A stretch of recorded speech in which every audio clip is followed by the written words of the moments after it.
민주당 국민소통 공동위원장을 맡고 있는 김현 의원도 지금 이재명 대표와 관련한 가짜뉴스를 단속의 예로 들었습니다. 양문석 의원도 기자와 설전까지 주고받는 모습을 보였는데요. 한번 살펴보시죠. 가짜뉴스의 정의와 기준은 명확합니다. 사실이냐 아니냐의 문제지요. 자, 여기에 우리는 이 마이크를 놓고 기자회견을 했어요. 사실이죠. 그런데 했다고 하더라 라고 하면서 어디서 그런 기자회견을 하냐라고 공격하는 사람들이 있지요. 그거는 가짜 뉴스죠. 얘가 적절하지 않은데 갑자기 좀 생각해 보지 못했던 질문이라서 그런데 그걸 사실과 가짜가 구분이 안 되나? 예를 들어서 이재명 대표가 소년원 출신이다. 이거는 사실이 아닌 거죠. 허위 조작 정보입니다. 그래서 이런 것을 유포하는 사람들에 대해서는 일벌백계 하겠다. 공권력에 대해서 감시를 견제를 하려고 그러면은 확실하지 않더라도 의심을 가질 수 있는 거죠. 그리고 그거에 대해서 물론 반대 그 내란이라든지 5.18이라든지 이런 그 비교를 적당하게 하세요. 그게 그 비교하고 이 비교하고가 그 관련이 되는 비교는 아니잖아요. 그 사례가 잘못됐습니다. 그 기자님 그 오해가 있으실까 말씀드리는데. 그만합시다. 나는 예. 그 오해가 있으실까 수준을 좀 높여라 수준을. 뭐 반말하십니까? 이건 마음에 안 드는 기자는 반말이죠. 전용기 의원마저 당황하는 그런 모습이 네. 역력했습니다. 그러니까 본인이 말문이 막히니까 수준을 높여라라고 그냥 오히려 호통치고 화를 내면서 저렇게 가는 모습. 사실 우리에게 뭐 그렇게 낯선 모습은 아니기도 합니다. 송구정님 어떻게 보셨습니까? 그러니까 가짜뉴스의 개념에 대해서도 지금 정확히 이해를 하지 않고 네. 이해까지는 아니더라도 이렇게 주장을 해야 되겠다는 것까지도 지금 정리가 안 돼 있는 상태잖아요. 네. 왜 그러냐 하면은 전용기 의원이 카톡 검열 이렇게 비판을 받는 말을 했을 때 이재명 대표가 오히려 그것을 제지를 했어야 되는데 그것은 당연하다는 식으로 이야기를 했어요. 그런데 저희들도 뭐 단체 카톡방 보면은 여러 가지 의견들이 막 모이잖아요. 네네. 그 안에 보면은 이재명 대표 지지하는 사람들도 저에게 많이 보내요.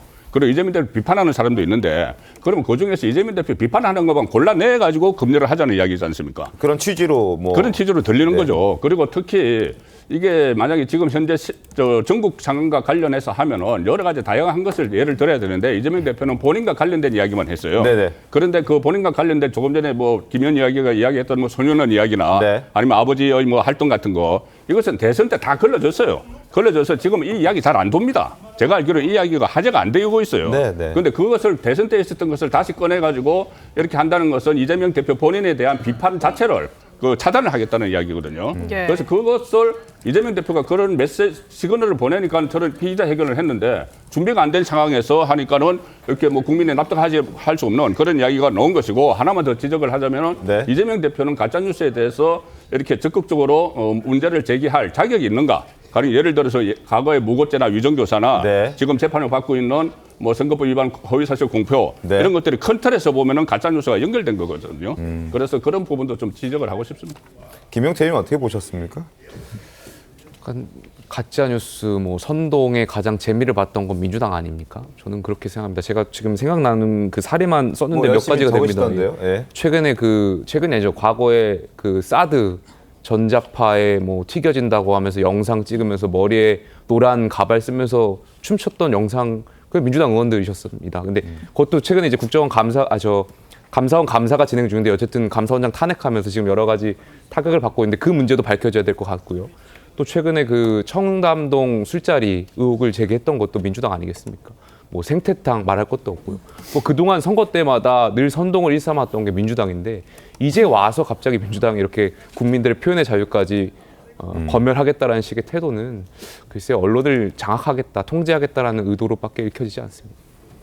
그러니까 자꾸 검열이라고 하시는데 검열이 아니죠. 지금 민주당이 그럴 권한이 있습니까? 지금 우리가 카카오톡을 다 들여다보고 거기에서 이재명 대표나 민주당에 대해서 비판하는 것만 골라내서 그 사람들을 고소하겠다 이게 아니잖아요. 그런 권한도 없고 수사 권한도 없고 들여다볼 권한도 없습니다. 그렇기 때문에 검열 이렇게 말하는 건 잘못된 것이라고 생각을 하고요. 지금 아까 그 전용기 의원이 지금 당황하는 모습 우리가 봤는데 네. 전용기 의원이 그 얘기를 처음에 했던 이유는 지금은 그 내란죄와 관련돼서 그리고 비상계엄과 관련돼서 지금 극우 유튜버들이 아직도 부정선거 이야기를 합니다. 그러니까 부정선거 이야기하면서 부정선거 때문에 어쩔 수 없이 비상계엄을 했어야 됐다는 정당성을 갑자기 연결시키는 그런 주장들을 하고 있단 말이에요. 이런 것들이 국민들에게 퍼지는 거 매우 안 좋거든요. 왜냐하면 국민들이 부정선거 때문에 비상계엄 한 거구나. 그럼 비상계엄은 괜찮았구나. 왜냐하면 북한과 중국이 선거에 개입해서 선거를 조작했다니 그런 거 밝혀내야지. 그런 거 밝혀내기 위해서는 비상계엄 해야지. 라는 이 논리 구조를 지금 그 극우 유튜버들이 퍼뜨리고 있고 지금 카톡을 통해서 그런 것들이 널리 알려지고 있단 말이에요. 그런 것들을 그 접하는 국민들이 얼마나 혼란스럽겠습니까? 그런 가짜뉴스, 그런 허위사실 유포를 막아야 된다는 취지로 저는 전용기 의원이 저런 이야기를 했다고 생각을 하는데 그렇기 때문에 글쎄요, 허위사실 유포. 사실 그 아까 말씀하신 그런 뭐 생태탕이라든지 그런 부분, 그 허위사실 유포한 사람에 대해서 그 국민의힘 측도 고소고발하지 않았습니까? 아마 당사자들 다 고소고발해서 그런 사람들 저는 처벌을 받아야 된다고 생각을 하고요. 청담동 술자리 의혹도 마찬가지입니다. 저는 그 의혹을 한창 할 때도 저는 민주당에 있지만 이런 것들은 좀 더 사실관계를 확인을 하고 아무리 의혹 제기가 있었더라도 국회의원이 갖고 있는 권한을 갖고 좀 더 많은 팩트 체크를 한 이후에 제기를 하는 것이 맞다라는 주장을 했던 사람이기 때문에 저는 그런 것들 잘못된 거죠. 잘못된 거 우리가 좀 차선에 차단할 수 있는 그리고 그런 것들이 좀 횡행할 때 그런 것들을 처벌할 수 있는 그런 것들을 좀 하자고 말하는 게 잘못된 건가요? 가짜뉴스 처벌에 대해서는 저는 국민의힘도 진정성이 있다고 생각하기 때문에 이거에 대해서 너무 검열하는 거 아니냐, 언론을 통제하는 것 아니냐 이렇게 침소봉대할 것이 아니라 그런 허위사실 유포에 대해서 우리가 어떻게 법적으로 제도적으로 막을지를 좀 진지하게 논의하는 그런 장으로 좀 전 이어졌으면 좋겠다는 말씀드립니다. 근데 지금 어쨌든 민주당이 주장하고 있는 지금 이 가짜뉴스 제보를 받겠다고 하는 것은 어쨌든 내란죄와 관련된 것에 대한 가짜뉴스 제보인 거죠? 그러니까 저는 내란죄, 그렇죠. 그러니까 근데 내란죄 관련해서 내란 선동죄다, 선전죄다 이건 뭐 법적으로 지금 계엄이 끝났기 때문에 불성립한다라는 주장이 있잖아요. 근데 민주당 입장에서는 이렇게 선동을 하고 뭔가 가짜뉴스를 퍼뜨리는 것은 사실상 내란을 유지하고 있는 것과 다름없다라는 정치적 레토릭을 구사하는 건데 저는 그거에 대해서 법적 체크를 안 한 부분은 좀 전략적으로 미스도 있다고 생각합니다. 그렇기 때문에 본래 취지는 그런 가짜뉴스들이 내란죄와 관련된 뭐 비상계엄을 정당화하는 허위사실들이 유포되는 것을 좀 막아야 되지 않겠냐는 그 본래 취지를 좀 이해해 주셨으면 좋겠다는 말씀 드리는 겁니다. 알겠습니다. 근데 사실 이게 저는 의도가 좀 순수하지 않다고 보는 거죠. 왜냐하면 첫 번째는 방금 말씀하신 대로 이건 피해자가 있으면 피해자가 원래 다 본인들이 고발 조치하거나 고소해요. 가짜뉴스라는 게 사실은 이제 명예훼손에 이어지거나 아니면 허위 명예훼손인지 그냥 명예훼손인지 차이뿐이지 그건 피해자들이 다 골라서 다 법적 조치합니다. 그다음에 수사기관이 알아서 또 체크하는 부분도 없지 않아 있어요. 사유적인 저해 단어들을 다 넣어가지고.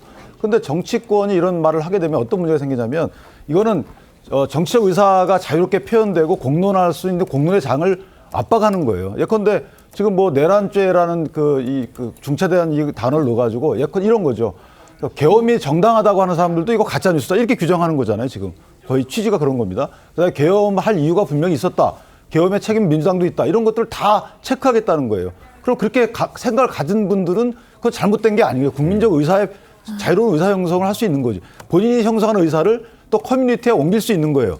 그다음에 옮겨진 커뮤니티에서 거기에 뭐 반대하는 사람도 있고 찬성하는 사람도 있고 이런 것들이 이제 민주주의인 것인데 이거를 이제 막겠다는 거기 때문에 잘못됐다는 거고 또 하나는 제도적으로 현재 만약에 가짜뉴스에 대해서 그렇게 진심으로 이걸 체크하고 싶다 그러면 방통위원회를 정상화시켜야 돼요. 근데 방통위원회 지금 정상화되지 않은 상태로 그대로 머물러 있잖아요. 그러니까 국가제도적인 측면에서 보면 방통위원회가 나서야 될 일을 방통위원회는 무력화시켜놓고 민주당이 나서고 있는 거 이것도 좀 문제가 있다 이렇게 생각합니다.